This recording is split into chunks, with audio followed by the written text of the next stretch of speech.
I never thought I would actually be saying this, but for the first time, I would actually recommend the base iPhone 17 over the iPhone 17 Pro.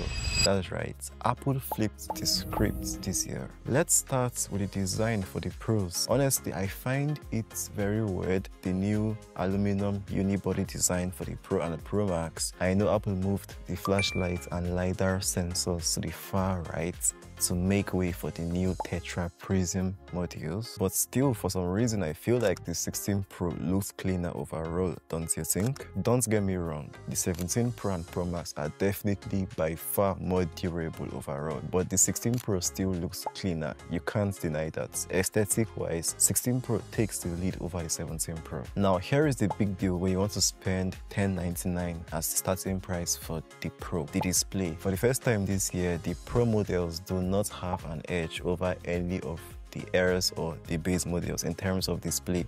They're all equal. 1 to 120Hz, LTPO, ProMotion, 3000 nits, and a 7-layer anti-reflective coating. You know, it's quite weird that Apple actually used a Pro trademark, ProMotion, on the base model. First time I'm actually hearing of that. So if you buy the Pro just for the display, you are wasting your money. And I guess that's the price Apple had to pay for making such an awesome base model. Here is something funny.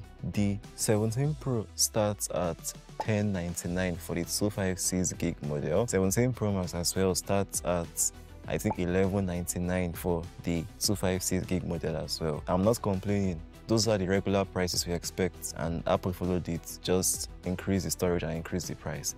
But then the base 17 starts at 256 gigs for $799 instead of $899, which is the expected price. So that even helps my case when I talk about why people should go for the base model this year instead of the Pro models. So not only is it cheaper, but you are practically getting up to 90% of the iPhone 17 experience along with those selfie cameras for way less. And that's why I believe the base iPhone 17 would sell like hotcakes this year. The Air and the Pro models have the new A19 Pro chipsets, with the Air having one less GPU core. Yeah, and Apple claims they tied neural accelerators to every single GPU core, which results in a crazy Geekbench 6 compute benchmark graphics score. Yeah, the score even rivals what we get on the Apple M3, the base M3 GPU. That's crazy. We haven't seen the 3D Mark test, but we would very soon. But from what we can tell, along with that vapor chamber Apple added, we're going to get some crazy sustained performance on the iPhone 17 Pros.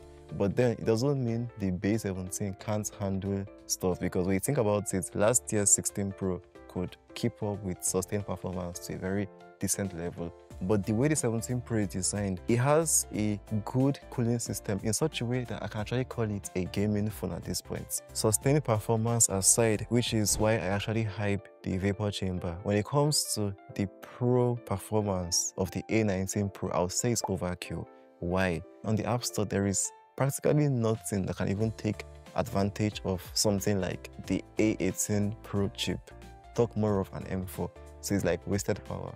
Let's be real, it's not like you can even do so much. What do you have on the App Store besides Genshin Impact, maybe Resident Evil? How many console games do we even have? Good and fine, if Apple intends to develop gaming for iPads and the rest, that's a different situation. But as far as we have it on the App Store, there's practically no app like that that's going to take that kind of advantage of such crazy compute graphical power. Even the M1 in the iPad Pro, up till today, there is no app in the App Store that's been able to take full advantage of that M1 chipset. So you get my point. On the camera side, the front camera is exactly like what we have on the base model, 18 megapixels, kind of center stage-ish with a larger square sensor that allows you to hold your phone in portrait and take landscape pictures. Very cool. What I love is that you get this on the base model, so it's not like Apple limited it to Pros, which even pushes my points further. You don't really need to get the Pro to enjoy most of the new revolutionary features. On the back, it's a different story. Apple calls it their new 8 lens in your pocket system. Me, I call it triple 48 megapixel lenses. That's nice. Previously we had 48, 48, 12. Now we have 48 all around. If you're into photography, the Pro Max is the one to get. You get awesome computational photography.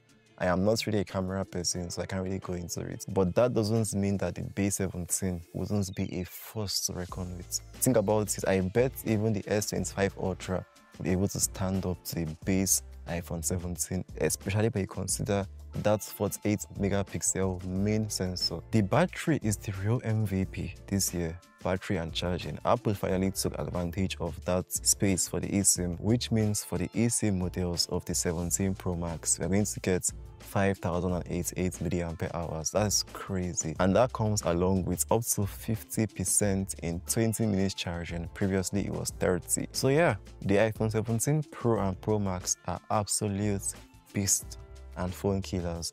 But the real MVP this year is obviously the base iPhone 17. Not even the Air. The base, for that price, that's value. I made a video talking about it. You can check it out. Yeah, it's awesome, truly. And anyone that wants to try out the premium iPhone experience, that is the device I recommend, not really the Pros. Yeah, after all, the base 17 still looks cleaner and has a better look overall than the Pros. The Pro looks like Apple wasn't afraid to get their hands dirty, but they got their hands too dirty.